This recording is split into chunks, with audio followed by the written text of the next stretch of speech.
Орозонун канча фарзы бар? Канча фарзы бар? 3 ким айтат? 1. Ниет кылыш керек.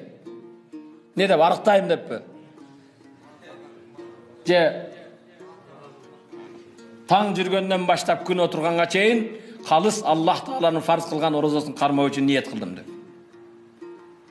Арабча айтыш шарт эмес.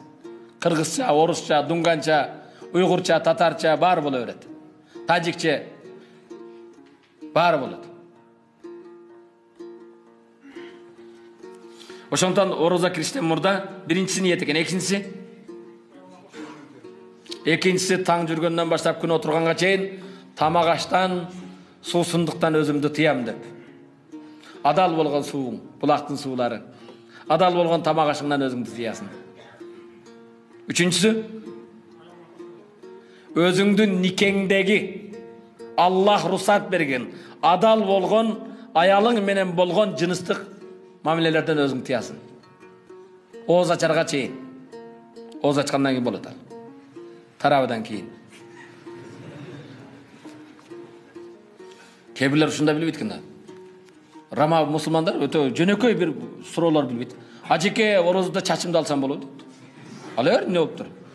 Ол орозого эмне тиешеси бар? Алгыла китептерди бүгүн. Кыргызча бар, орусча бар. Кичине үйрөн да. Эмне кылып атасың? Бул кандай ибадат? Аттафак фи акам сом. Муну түшүнүш өтө жеңил. Айрыкча ушул заманда бүгүн колуңда телефонуң бар, интернет, башка Борбордук мечиттин айланасына барсаң канчалаган кыргызча китептер. Экинчиси, негизи бул биринчи болуш керек да. Мен айткан тема ат-таубатун насух. Орозо келбестен мурда орозого тооба кылып барып. Өтө ыйык Рамазан айы. Бардык күнөөлөрдөн.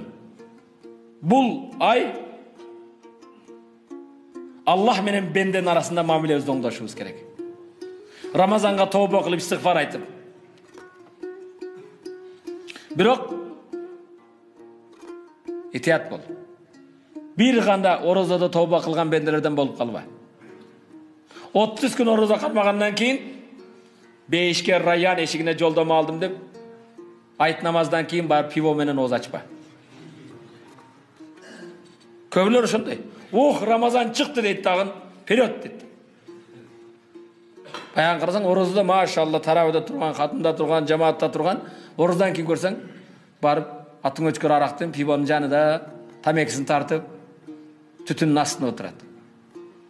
Же картаны ойноп отурат. Андай болбош керек.